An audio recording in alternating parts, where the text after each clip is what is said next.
Subscribe કરો એ hi news India ચેનલને, પછી યુટ્યુબ એપ પર બેલ આઇકોનનું બટન દબાવો અને નિહાળો એ હાઈ ન્યૂઝ ઇન્ડિયા ચેનલ.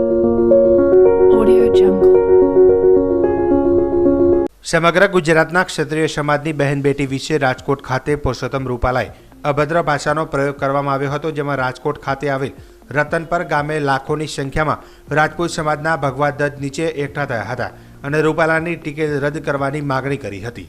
જેમાં સૌથી અગત્યની બાબત વિશે વાત કરીએ તો ગુજરાત સરકાર અને કેન્દ્ર સરકારના ભાજપના મોવડી મંડળ દ્વારા કોઈપણ પ્રકારનો નિર્ણય લેવામાં ન આવતા 51 શક્તિપીઠ અંબાજી મંદિરમાં માતાજીના આશીર્વાદ સાથે ધર્મરથનો પ્રસ્થાન કરણસિંહ ચાવડા અને મહાકાલ સેના પ્રમુખ વિજયસિંહ ચાવડાએ કરાયો હતો.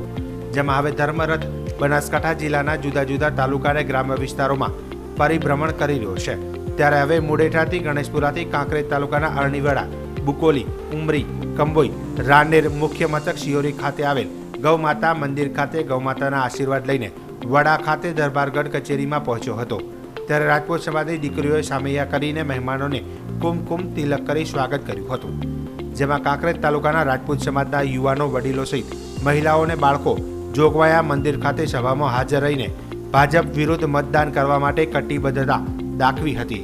ત્યારે રાણકપુર હિંગળાજ માતાના દર્શન કરી ભલગામ ખાતે સામાન્ય સભા યોજીને ધર્મરથનું સમાપન કરવામાં આવ્યું હતું. ત્યારે હવે બનાસકાંઠા અને પાટણ લોકસભા ચૂંટણીમાં કોંગ્રેસ અને ભાજપને માટે આગામી 7/5/2024ના રોજ યોજાનાર લોકસભાની ચૂંટણીના મતદાનમાં કેટલો ફરક પાડશે એ તો આવનારો સમય જ બતાવશે. પરંતુ ક્યાંક ને ક્યાંક હવે ભારતીય જનતા પાર્ટીના આગેવાનો અને કાર્યકરો સહિત નેતાઓ દ્વારા રાજપૂત સમાજને ઠંડો પાડવામાં આકાશ પાતાળ એક કરી રહ્યા હોવાનું મનાય છે. જો કે હજુ સુધી ગણતરીના દિવસો બાકી રહ્યા છે. ત્યારે હવે કોને રાજપૂત સમાજ ફાયદો કરાવે એ મતદાન મથકો પર મતદાતાઓ ઉપર આધાર રાખે છે. ત્યારે રૂપાલાના નિવેદનને લઈને હાલમાં તો ક્ષત્રિય રાજપૂત સમાજ એક સળગતા ચરુ સમાજ બની ગયો છે. જય માતાજી. હું વિજયસિંહ ચાવડા, પ્રદેશ અધ્યક્ષ મહાકાલ સેના ગુજરાત અને કોર ટીમ મેમ્બર સંકલન સમિતિ ગુજરાત. આજ રોજ અમારા સંકલન સમિતિના પાર્ટ 2ના નક્કી થયા પ્રમાણે ધર્મરથ દરેક જિલ્લાઓમાં ફરી રહ્યો છે. આશરે 16 જિલ્લાઓમાં અત્યારે અમારો ધર્મરથ ફરી રહ્યો છે. અંબાજી માતાના મંદિરેથી પ્રયાણ કરેલ ધર્મરથ અત્યારે કાંકરેજ તાલુકામાં મુડેઠા ગામેથી શરૂઆત કરી અને અત્યારે હાલ અલગ અલગ ગામોમાં થઈ અને ઉમરી ગામે અત્યારે હાલ ઉપસ્થિત છીએ. ધર્મરથનું એક જ વાત છે અને આખા ક્ષત્રિય આંદોલનની એક જ વાત છે, નારી અસ્મિતાનું જે અમારા ઉપર અમારી નારી અસ્મિતાનું હનન થયું છે એ બાબતે ગામે ગામ જઈ અને ગામના દરેક વ્યક્તિઓને આ પ્રત્યે જાગૃત કરવા અને અમે જે અમારી સીધી, સરળ અને શાંતિથી ખૂબ જ શિસ્તતાપૂર્વકની અમારી રજૂઆત હતી જે સરકારે માન્ય રાખી નથી. અને સરકાર અત્યારે ભારતીય જનતા પાર્ટીની છે. ભારતીય જનતા પાર્ટી સાથે અમે બેઠક પણ કરી અને વારંવાર આવેદનો આપી, સંમેલનો કરી અને લોકશાહીની દરેક પ્રકારે રજૂઆતો કર્યા છતાં આ પાર્ટી માનતી નથી, સરકાર માનતી નથી. માટે અત્યારે હાલ લોકસભાની ચૂંટણીમાં ક્ષત્રિય સમાજના ઠરાવ મુજબ આ વખતે ભારતીય જનતા પાર્ટીને વોટ નહીં આપવા માટે અપીલ કરવા માટે ધર્મરથ દ્વારા અમે દરેક જગ્યાએ ગામે ગામ જઈ અને જાગૃતિ લાવવાનો પ્રયત્ન કરીએ. બનાસકાંઠા જિલ્લાના થરાદ યુજીવીસીએલ દ્વારા ચોમાસું આવે તે પહેલાં આગોતરું આયોજન કરીને ઝાડ કટીંગની કામગીરી કરતા હોય છે. ચોમાસામાં વધારે વરસાદ અને વધારે પવનના કારણે ઘણા વીજ ધાબલા જમીનદોસ્ત થઈ જતા હોય છે. તેમજ ઘણા જીવતા વાયરો વૃક્ષમાંથી પસાર થતા હોય છે અને તેના કારણે શોર્ટ સર્કિટ થતાં કલાકો સુધી વીજ પ્રવાહ બંધ રહેતો હોય છે. ત્યારે થરાદના પઠામડા ગામે બસ સ્ટેન્ડ અને શાળાની સામે આવેલી સરકારી બોરની વીજ લાઇન પર જાડીઓ થતાં લોકો પરેશાન થઈ ગયા હતા. જેને લઈને લોકોની રજૂઆત બાદ યુજીવીસીએલ તંત્ર દોડતું થયું હતું અને તાત્કાલિક આજરોજ ઝાડ કટિંગની કામગીરી કરવામાં આવી હતી. જેને લઈને સ્થાનિક લોકોએ હાશકારો અનુભવ્યો હતો.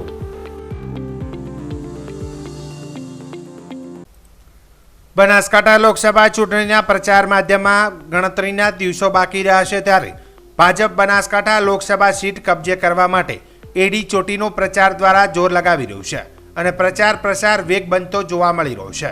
ત્યારે બનાસકાંઠાના ધાનેરા ખાતે ભારતીય જનતા પાર્ટીના લોકસભાના ઉમેદવાર ડોક્ટર રેખાબેન ચૌધરીનો રોડ શોનું આયોજન કરાયું હતું.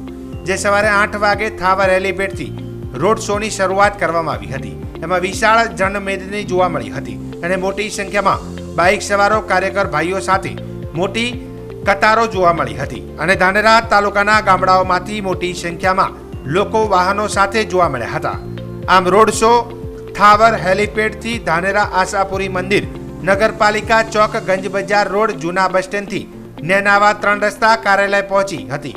આમ રોડ શો દરમિયાન વચ્ચે રેખાબેનનું ઠેર ઠેર જગ્યાએ ગુલાબના ફૂલો દ્વારા પુષ્પવર્ષા કરવામાં આવી હતી અને ફૂલહાર અને સાલ પાઘડીથી સન્માન સાથે સ્વાગત કરવામાં આવ્યું હતું. રોડ શો દરમિયાન મુસ્લિમ કાર્યકર્તાઓ દ્વારા ફૂલોથી સ્વાગત કરાયું હતું, જેમાં રોડ શોમાં દેશના કાયદાના ઘડવૈયા બાબા સાહેબ આંબેડકરના સ્ટેચ્યુ પર રેખાબેને ફૂલહાર પહેરાવી આશીર્વાદ લીધા હતા અને અબકી બાર 400 પાર અને ફિરસે એક બાર મોદી સરકારના નારાઓથી ધાનેરાની ગલીઓ ગુંજી ઉઠી હતી.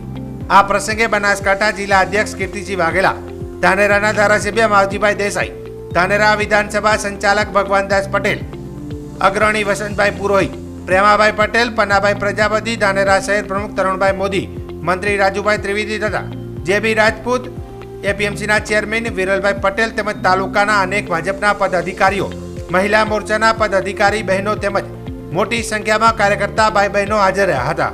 આમ વિશાળ જનમેદની જોતા ભારતીય જનતા પાર્ટીના ઉમેદવાર રેખાબેન ચૌધરીએ મોટી લીડથી વિજય થાય તેવું માનવામાં આવી રહ્યું છે. આજે ધાનેરા ખાતે આપણા ઉમેદવાર શ્રીમતી રેખાબેનનો રોડ શો રાખ્યો છે અને એની અંદર આજે સમગ્ર શહેર અને સમગ્ર તાલુકાની અંદરથી અભૂતપૂર્વ ઉત્સાહ સાથે રેખાબેનને જંગી બહુમતીથી જીતાડવા માટે ખૂબ મોટી સંખ્યાની અંદર સૌ ભારતીય જનતા પાર્ટીના કાર્યકર્તા અને આમ પબ્લિક સર્વ સમાજ આજે ખૂબ મોટી સંખ્યાની અંદર ઉપસ્થિત આજે અમારા ઉમેદવાર શ્રી ડોક્ટર રેખાબેન ચૌધરીના સમર્થન માટે અહીંયા ધાનેરા વિધાનસભામાંથી મોટી સંખ્યાની અંદર લોકો અને બાઇક રેલીમાં જોડાવા અને એમને સમર્થન આપવા માટે જોડાયેલા છે. તમામ ભારતીય જનતા પાર્ટી અહીંયાથી ધાનેરા વિધાનસભાની અંદરથી મોટી લીડ આપશે એવો અમને વિશ્વાસ છે અને બેનને પણ વિશ્વાસ અપાવવા માટે મોટી સંખ્યાની અંદર કાર્યકર્તાઓ અને શુભેચ્છાઓ ભેગા થયા છે. લોકસભા સામાન્ય ચૂંટણીમાં કોઈપણ નાગરિક મતદાનથી વંચિત ના રહી જાય તે માટે મતદાર જાગૃતિ કાર્યક્રમ થકી જિલ્લા વહીવટી તંત્ર સતત પ્રયત્નશીલ છે, જે અંતર્ગત ધાનેરા તાલુકાની મોડેલ સ્કૂલ ખાતે મતદાન જાગૃતિ કાર્યક્રમનું આયોજન કરવામાં આવ્યું હતું. ધાનેરા સ્વીપ ટીમ દ્વારા મોડેલ સ્કૂલ ખાતે આયોજિત આ કાર્યક્રમમાં 350થી વધુ વર્ગ 4ના કર્મચારીઓ ઉપસ્થિત રહ્યા હતા. અહીં દરેક કર્મચારીઓને મતદાન જાગૃતિ અભિયાન અંતર્ગત સમજ આપવામાં આવી હતી અને 100% મતદાન કરવા માટે સંકલ્પ લેવડાવવામાં આવ્યા હતા, જે થકી દરેક કર્મચારી પોતાના પરિવાર અને પાડોશીઓને પણ 100% મતદાન કરાવે તે માટે સિગ્નેચર કેમ્પેન કાર્યક્રમ યોજવામાં આવ્યો હતો. બનાસકાંઠા બેઠક પર ભાજપ અને કોંગ્રેસ વચ્ચે જોરદારની ટક્કર જામી છે. અહીં ભાજપના રેખાબેનની સામે કોંગ્રેસના ગેનીબેન ઠાકોર મેદાનમાં છે. હાલમાં તો ગેનીબેન ઠાકોરે ભાજપ અને બનાસ ડેરી પર અમીરગઢમાં યોજાયેલા એક સંમેલનમાં જોરદાર અને આકરા પ્રહારો કર્યા હતા. ક્ષત્રિય સંમેલનમાં ગેનીબેન ઠાકોરે ચીમકી આપી છે કે અહીં બનાસ ડેરી વાળા આવે તો ભગતસિંહ વાળી કરજો. અમીરગઢ તાલુકામાં યોજાયેલા ક્ષત્રિય સંમેલનમાં ગેનીબેન ઠાકોરે બનાસ ડેરી પર પ્રહાર કરતા નિવેદન આપ્યું છે કે તેમણે કહ્યું હતું કે ચૂંટણી છે એટલે ડેરીના લોકો અને સુપરવાઇઝર અહીં આવશે. તમે લોકો પહેલા તેમને ગાંધીજીની રીતે સમજાવજો, જો ના સમજે તો ભગતસિંહ અને મહારાણા પ્રતાપ વાળી કરજો.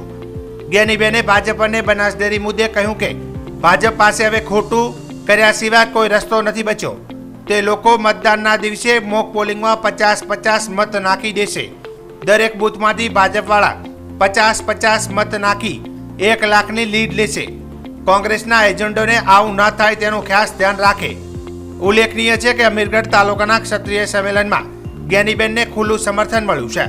ગેનીબેનને આ દરમિયાન તાલુકામાં ભાજપની એક પણ સભા ન થવા દેવા પણ આહવાન કરવામાં આવ્યું હતું કે હવે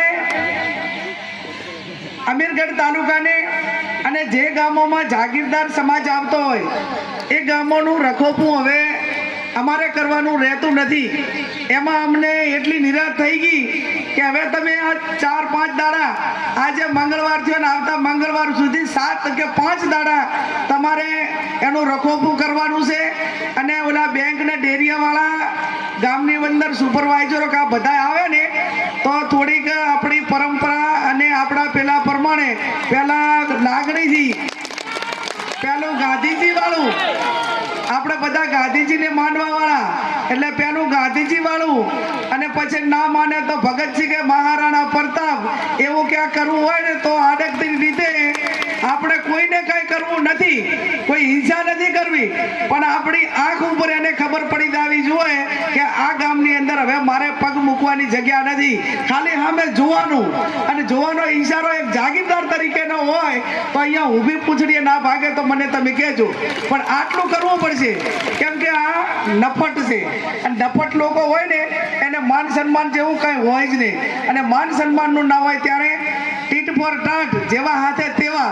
હવે રણ મેદાને પડ્યા જ છો, રણભૂમિમાં જ છો, તો હવે લડી લેવામાં જ મજા આપણે સૌ માનીએ છીએ. ત્યારે આપ સૌ 7મી તારીખ સુધી તમામ નાના મોટા જે સમાજો છે, જ્યાં બૂથ એજન્ટોની વાત હોય, અને બીજી મારી જાગીરદાર સમાજના યુવાનોને 2 હાથ જોડીને વિનંતી કે જ્યાં પણ બૂથો છે એ બૂથો ઉપર સવારના 5:30 વાગે આપણો એજન્ટ પહોંચી જાય ને, એવા 5-5, 10-10 ગામોના બૂથના એજન્ટોના નંબર લઈને એમને 5 વાગે ઉઠાડજો.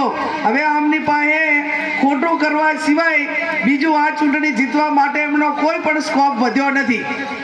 એ 5:30 વાગે 6 વાગે જે મોક પોલ થાય, એ મોક પોલની અંદર 100 કે 50 બટન એ ભારતીય જનતા પાર્ટીના ના દબાઈ દે એની જવાબદારી આપ સૌની છે. અને જો એ એક બૂથ ઉપર એ 50 વોટ ખોટા કરવામાં સફળ થયા તો બનાસકાંઠાના લગભગ 2000 બૂથ છે, એટલે 50 પ્રમાણે ખોટું કરે ને તો 1 લાખ વોટ જે આપણા છે એ સામે થાય તો 1 લાખની ગેપ પડે. અને આ પ્રમાણે થોડી જવાબદારી બૂથ એજન્ટોને કડકાઈ રીતે આપવા માટેની આપ સૌની થાય છે. સબસ્ક્રાઇબ કરો એ હાઈ ન્યૂઝ ઇન્ડિયા ચેનલ ને, પછી યુટ્યુબ એપ પર બેલ આઇકોન નું બટન દબાવો અને નિહાળો એ hi news India channel. Audio Jungle.